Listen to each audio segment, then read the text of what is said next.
And sometimes if you don't handle your missed opportunities or missed blessings very well, it may even turn internal decay. That is where you become cynical. That is where you start criticizing people. That is where you become filled with resentment. You remember these opportunities that came and you regret that you did not take those opportunities at the time they presented themselves. Some of the blessings are a chance to move forward. It can be guidance. It can be counseling. Some of us, there are people in our lives who are speaking into our lives in various aspects of our life. We enye say faha enkoha.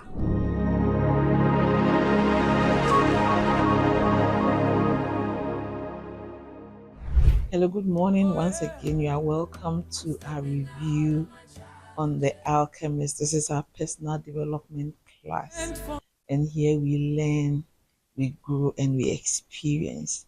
Today, we start off with a passage from page 259. Every blessing ignored becomes a curse. Every blessing ignored becomes a curse. And here, when we talk about blessing, we are not referring to something abstract or spiritual. We are referring to opportunities that are gifts. And if you keep getting opportunities that you refuse or neglect, eventually these things that are supposed to have been for your benefit, to your advantage, will start working against you. That is basically what this passage is telling us. When these gifts, opportunities, or blessings that was brought your way, you do not use them, over time you end up regretting. It will cause you regret. In the next 10, 15 years, 20 years of your life, you will remember these opportunities that came and you regret that you did not take those opportunities at the time they presented themselves. Apart from regret, one of the other emotions that is likely to surface is frustration. You'll be so frustrated because not too long after you have neglected these blessings, these opportunities that God and life gave you, you come to a place where you realize that you needed it, but you have left it behind. And sometimes the way you neglect some of these gifts are human beings, okay? We are not talking about abstract things here. Some of these gifts we are talking about that we neglect, that we fail to acknowledge, that we fail to take along with us, that we fail to add to our toolbox of life, are human beings. There are skills, there are talents, there are opportunities to have gone back to school, there are opportunities to have served somebody, there were opportunities where you had the privilege to work closely with somebody, be a disciple or a mentee or somebody great, and you did not take advantage of that and you left. These are what we are talking about. And sometimes it doesn't even take years. So a few months after you have neglected that opportunity, that person, then you realize that, say ni pay ni who want so. With that so de kwesi kasanka, ya be kwesi kwa na betumi aboa me. And so when kwesi was there for you, you left kwesi and then you become frustrated because something that you could have knocked on somebody's door and the person would have let you into their lives and spent hours helping you do. Now you either do not know anybody else who can do it, or you have to go through like 15 different people, observe all kinds of protocol before you get the chance to meet somebody else who can do that for you. There are times when it will cost you money to get back the opportunity that you lost. This is what we are talking about. Every blessing in your life that you neglect, almost invariably, it will not be very long where you realize that it is bringing you regret, frustration, and in some cases, stagnation. You get stuck. The blessing and the gift and the opportunity was such that you ignored it, and for the rest of your life, you are not able to move forward. Anything that you refuse to use for good, eventually it will have the negative effect it was supposed to have on your life. Okay. So, for example, you had a spouse or a sibling or a friend who could have helped you in a certain way. Instead of the benefits that you should have gotten from that person, over time you realize that you rather have the opposite, because what the person would have solved for you has been taken away from you. It is a subtraction. Whichever way you look at it, it is a subtraction. And I pray that myself and all of you listening to me will come to that place where we recognize these blessings that God places in our lives. Sometimes they don't look like much. You think that, oh, this is just another employee. After all, menya administrator for, or this is just one woman. If she goes, there are plenty fishes in the sea, you would say. But there are some people, you lose them and you spend your whole life looking for a replacement. And not only will you not find that replacement, whatever you would use, the counterfeit you put there, will take from you. Every blessing ignored becomes a curse. Some of the blessings are a chance to move forward. It can be guidance, it can be counseling. Some of us, there are people in our lives who are speaking into our lives in various aspects of our life. We say, Faha and Koha. People are giving you guidance, but your ears are blocked. Your ears are blocked, or maybe because somebody is deceiving you. Maybe because your ego is so big that you cannot hear the voice of reason. Some of the blessings you are ignoring today is the voice of reason that is coming out of the mouth of your spouse, your husband, your wife, your friend, your mother, your father. People are giving you advice and you are not listening. Listen for the voice of reason, because if you don't do that today, it will bring you frustration, it will bring you stagnation, and sometimes it will even bring you retrogression.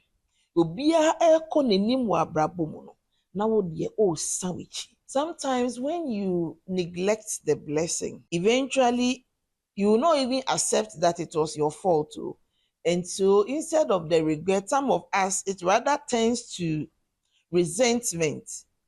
Abrabo ni mi endi ni ye, so and so ni mi endi ni ye. But you refuse to look inward. You refuse to look at the point, all the places where you had the opportunity to pick up those opportunities, and you refuse to. And then the person moves on and they find somebody else to do the business with. They find somebody else to do life with, and they are doing well. And you sit back and you look at them on TV, or you look at their life from afar off, and you are resenting them. Why are you resenting them? There was a time that they were yours to have, and you went past them. You did not pick them, or you picked them and you dropped them. And now all you have is resentment, because you are not even humble enough to admit that you were the one. And sometimes we get to that place where we fear to even start again. The regret and the had I known is so big that you don't even want to try again. The opportunity was missed 5 years ago, 10 years ago. For some of us, even 6 months or 3 months ago. But we allow it to swallow us so much so that we are not even willing, or we are too afraid to go back to where we messed up. Other times, one of the negative things that can happen to us is that now we begin to criticize those who dared to take advantage of the same opportunity or the same blessing that you dropped, that you ignored, that you let go. You start to criticize people. Why are you criticizing him? Why are you criticizing her? Some of you left women and men that you should have been married to. You left them. And you thought that that was going to be the end of them. And before you know it, sometimes the person who picks them up is nowhere near your standard. You drop them, and somebody else who is not as good as you pick them up. And the way they will shine it, the way they will shine that thing, in order for you to get close to it, you have to worship it. And these negative things that can happen to us because we let go of a blessing, an opportunity, a person, whatever it was. They are not punishment. It is just what it is. A blessing ignored can turn into a curse. And sometimes, if you don't handle your missed opportunities or missed blessings very well, it may even turn into internal decay. That is where you become cynical. That is where you start criticizing people. That is where you become filled with resentment. You become filled with bitterness. That is internal decay. And it is more dangerous than the curse that comes on you because you ignore the blessing. So you don't want to get into all of these things. The best thing for you to do when God gives you a blessing, when God gives you an opportunity, when God brings people your way that are touching your life and making a difference in your life, hold them, not just with one hand, but hold them with two hands. So the Bible says in Luke 12:48 that for everyone who has been given much, much will be demanded. So the more blessings, the more opportunities, the more people God brings your way, the more life will demand from you. Your blessings will be greater, your responsibilities will be greater. And when you ignore it, the consequences are also greater. Matthew 25, verse 24 to 30, this is where we linked the parable of the talent. And so sometimes, just like the way we get blessings and we ignore it, the servant got a talent and totally did nothing. Sometimes you didn't drop the blessing, you ignored it, you even pretended it was not there. When you ignore it, there are consequences. Page 261. They were conversing in Arabic, and the boy was proud of himself for being able to do so. There had been a time when he thought that his sheep would teach him everything he needed to know about the world, but they could never have taught him Arabic. Here, the boy suddenly realizes that he can speak Arabic. When he first came to this strange place, all he could speak was Spanish. And then, with the passage of time, as he went through the motion, as he tried to survive, as he tried to find his way back from how far he had fallen, he woke up one day and realized that I can speak Arabic. Okay. And he was proud of himself for being able to acquire that skill, for the opportunity he gave himself to step into the new world. His sheep had taught him a lot of things. The sheep taught him patience, they taught him responsibility, they taught him observation. They taught him all kinds of things, but they could never have taught him Arabic. In simple terms, what this means is that there are some things you would learn only when you leave familiar grounds. Baby, you can learn a lot of things there, but there are some things you cannot learn where you are. You have to move, you have to change location, you have to go back to school, you have to change your circle of friends, you may have to change jobs, you may have to change the books you are reading. Some of you are not reading at all, you have to start reading. There are some things you only learn when you change your location, when you leave familiar grounds. That familiar ground may be your circle of friends. It may be your mindset. You need to change it. The people you are listening to. In fact, some of you even need to change the church you are attending, because there's no growth going on there. You have to leave familiar ground and venture into somewhere new. Sometimes the next level of your growth comes only through exposure. Exposure to new people, exposure to new things, exposure to new ideas, exposure to new mindset, exposure to new places. The boy has come to the realization that life teaches you in layers. When you were in your mother's house, there were some things you learned. When you were under the tutelage of your father, there were things you learned. In senior high school, there were teachers, there were mentors, people who would teach you certain things. In the university, you learn certain things. In the field of work, even at work, there may be different bosses, and each person is teaching you a new dimension. Sometimes the people, the customers you serve at that level, they teach you new things. Life is in layers. You get to step one, there are things you have to learn at step one. After you have finished step one, there's no point being there. You have to move along to step two. New experiences, new lessons, master them. Once you master it, you have to move along to step four. Some of you have remained in the same place for far too long, and you are too comfortable. You don't want to move. If where you are, if you are not tired of where you are, I want to tell you that where you are is tired of you. You have to move along so that somebody else behind you can come. Move along to higher challenges. Move along to higher levels of responsibility. Move along to a higher purpose. You need to move along. Life is in stages. When you stay at one place, it limits how much you can learn. His sheep were not bad. They were not wrong. They were not just good enough for where the boy wanted to be in life, for where God needed him to be.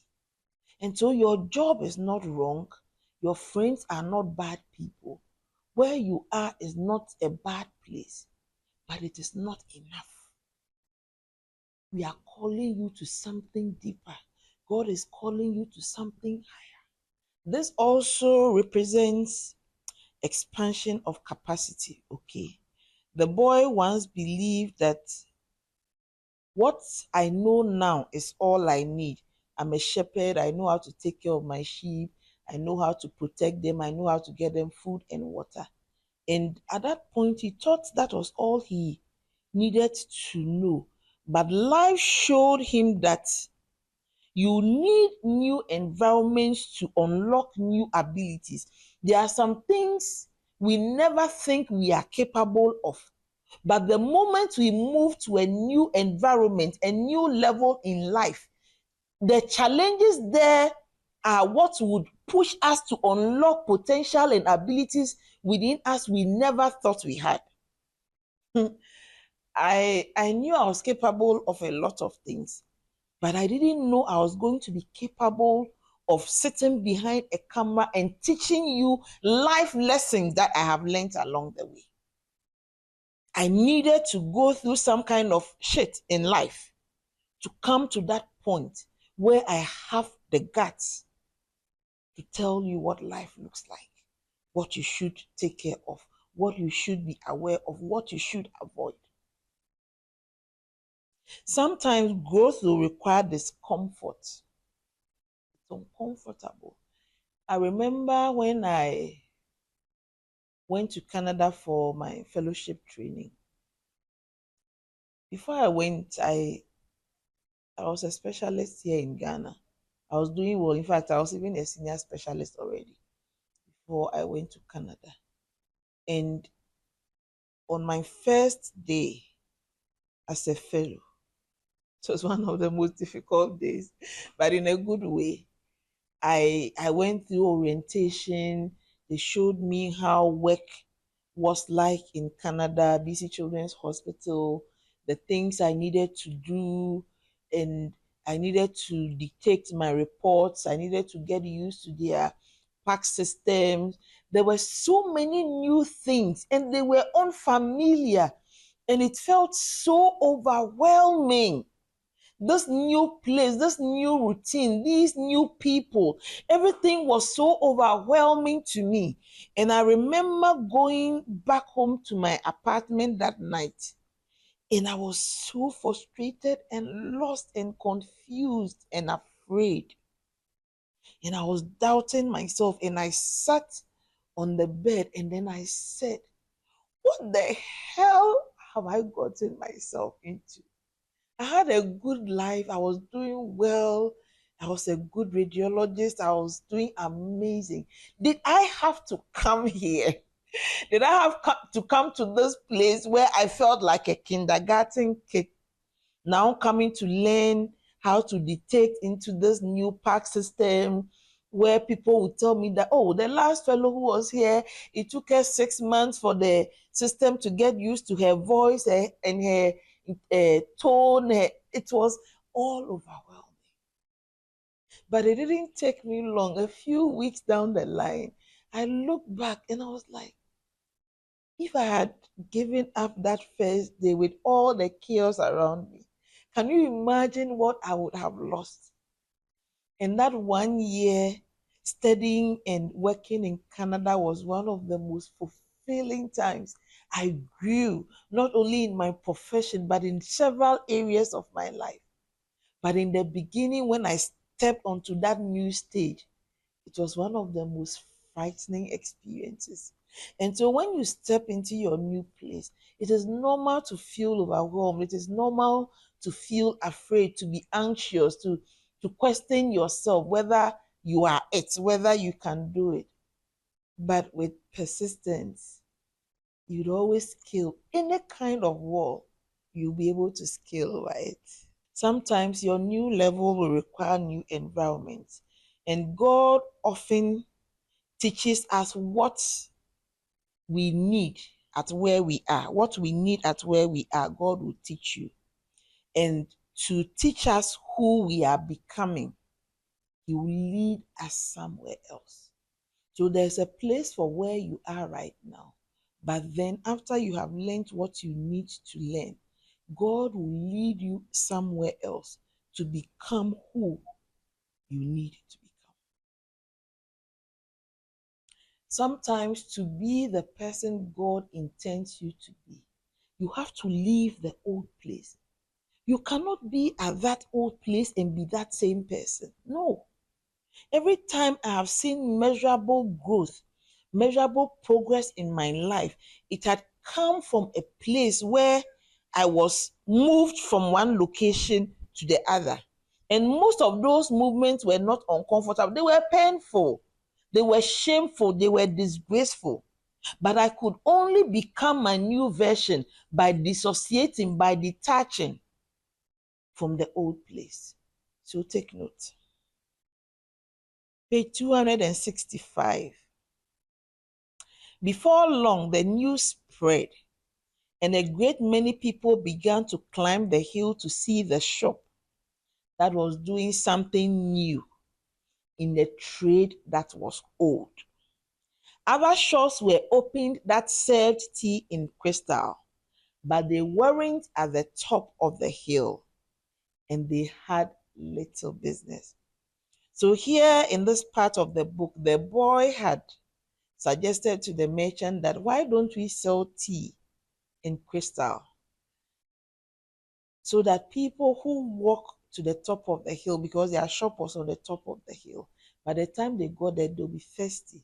So tea will be refreshing for them. And because we would sell it in crystal, it's beautiful.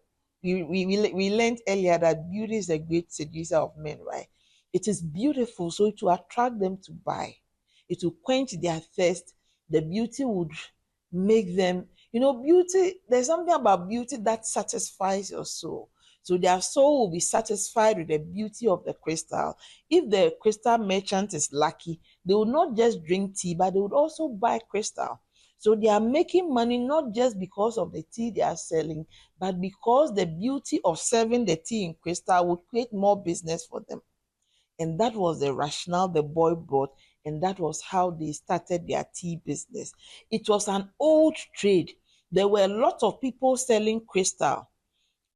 Old trade, same location, but a new idea. And it changed their business. So at a point, some of the other shops were like, oh, Mr. Boateng has started selling sobolo and people are buying pa. So me too, I'm going to do some. But they realized that although they copied the sobolo and they were making some, they were not getting business. When you introduce something new, people will notice because it is different. People will notice. We live in a culture where a lot of businesses are such that when you go, the people serving you will behave as if they are doing you a favor. That is the norm, okay? Including healthcare and health facilities, much to my heartbreak. But when you decide that this facility, this business, we are going to set ourselves apart, we are going to be that kind of business that prioritize our customers. Anybody who walks in is our VIP, very important personality. People will notice that there is something different about this business. In this scenario, it was the location of the shop. It was on the top of the hill. It made it visible. Other people copied, but they were not on top of the hill. So by the time the people will get to you, they are not thirsty. They will not buy tea. So success in business and in every other area of your life is not just because of an idea. A lot of people can have the same idea and it will not work for everybody, because in addition to the raw idea, there is timing, there is courage, there is position or your current geographical location. In other words, it's not just about what you are doing, but when you are doing it, where you are doing it, how you are doing it, and why you are doing it. The heart set. When are you doing it? Where are you doing it? How are you doing it? And why? I think for me, the why is the most important thing. And anytime you innovate, innovation simply means you do something new in an old trade, something new, you add something novel. It always attracts attention. When you have courage, it creates a momentum for you. Copying people blindly does not always work, okay? Because you see somebody doing something and then you copy it, but you don't know what they had in mind when they started what they were doing. You don't know the purpose, the end point. So when you copy blind, you realize that a lot of people copy blindly and they never do well. The boy's idea of selling tea worked because it solved a real problem.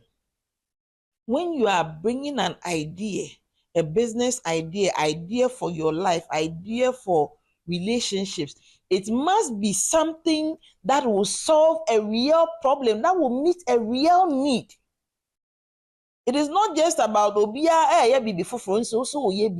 is this thing going to achieve? It must fit into the context. In this context, the boy realized that it's hot and we are at the top of the hill. So people will walk on, they'll be thirsty. They will be thirsty. It must fit the context. The people must need the service you are providing. They must be able to utilize the idea, the innovation you are bringing. It must be applicable to their life. The effect on their life must be measurable. And your idea must be done with intention. Okay, my intention is that by introducing this level of customer care, people would walk confidently into my business and know that even when they cannot speak English, even when they are not very sure what they are looking for, they just come and would have the time to sit with them and think through with them what it is that our business can offer to make their life. A lot of people will copy action, but not the vision. The vision, the reason for the action is the most important thing. Ecclesiastes 3:1, there's a time for everything and a season for every activity under heaven. Success can be seasonal. So you need the right idea at the right time, at the right place, and with the right intention. And position is very important. Matthew 5:14 and 15, where Jesus was talking about a city on a hill cannot be hidden. People light a lamp and put it on a stand. You need to position yourself where you can be seen. Position yourself where people cannot ignore you. You are in their face. Wherever they pass, they will see you. Visibility matters in this life. Visibility matters. Position yourself where you can be seen. Page 276. But the sheep had taught him something even more important, that there was a language in the world that everyone understood. A language the boy had used throughout the time that he was trying to improve things at the shop. It was the language of enthusiasm, of things accomplished with love and with purpose, and as part of a search for something believed in and desired. Tangier was no longer a strange city, and he felt that just as he had conquered this place, he could conquer the world. It was a language of enthusiasm, of things accomplished with love and purpose, and as part of a search for something believed in and desired. This is one of my favorite passages in this book. We have learned about a language that does not depend on words in the previous episodes. I gave several examples. One of the language that does not depend on words is the language of enthusiasm, the language of love and purpose. And because the boy had learned to speak this language, Tangier no longer felt frightening or foreign. He was confident. He believed that he could adapt and succeed there. He believed that when you have that language of enthusiasm, of things done with love and purpose, fear leaves you. You become confident and you know that you can succeed anywhere and everywhere. When you act with love, belief, purpose, fear loses its power over you. There's nothing that you'll be afraid of. This is not about excitement alone. It is about inner alignment. And so let me give you a typical example. When I first came to Kaswa to start RAND, nobody knew RAND. A strange, everything was new. Kaswa was a strange place to me. But there was one thing. I came there with the purpose of bringing specialized radiological service to a place where there was none. And I came there with the aim of helping the inhabitants of Kaswa access something that previously was difficult, expensive, painful, or all the combination of the above. And I believed in what I was bringing to them. And I loved the idea that I was bringing them solution. And so when you watch me work, even when it was new and there were days where I had only one patient, I was so happy and I believed in what I was beginning here in Kaswa. You would read that enthusiasm from the way I work. And when your patients, the people watching you, you don't need to say anything to them. They can smell it off you. Your inner conviction, your heart, it aligns with your purpose. And it is a language. And it speaks so loud. And this kind of language draws people to you. It makes you attractive when you have a purpose, when you have a good intent, and when your heart is in the right place and your purpose aligns with your heart. That is the language of enthusiasm.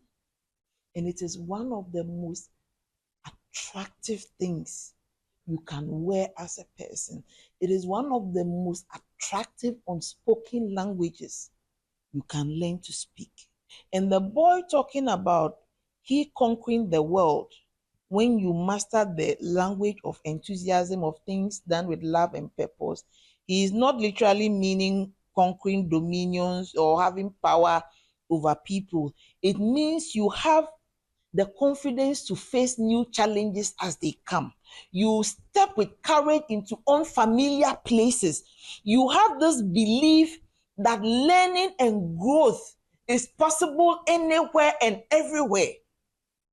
I know how many people ridicule the idea of me. Why are you going to set up in Kaswa? Why like Kaswa? Everybody is setting up around Kolebu, and find somewhere close to Kolebu or close to Ridge. But I had learned that language of enthusiasm, that I could succeed and growth was possible anywhere and everywhere. And that is what I want you to get. Growth is possible anywhere and everywhere. If you can master that language of enthusiasm, if you can master the art of doing things with love and purpose, there's nothing you cannot do. There's nowhere you cannot conquer. And this is not about external control. It is about a victory that comes from inside of you. On that note, we would end our episode for today. I have enjoyed it. I hope you have too. I look forward to our next episode. Go have an amazing week, and I hope you get opportunity to put into practice some of the things you have learned. God bless you.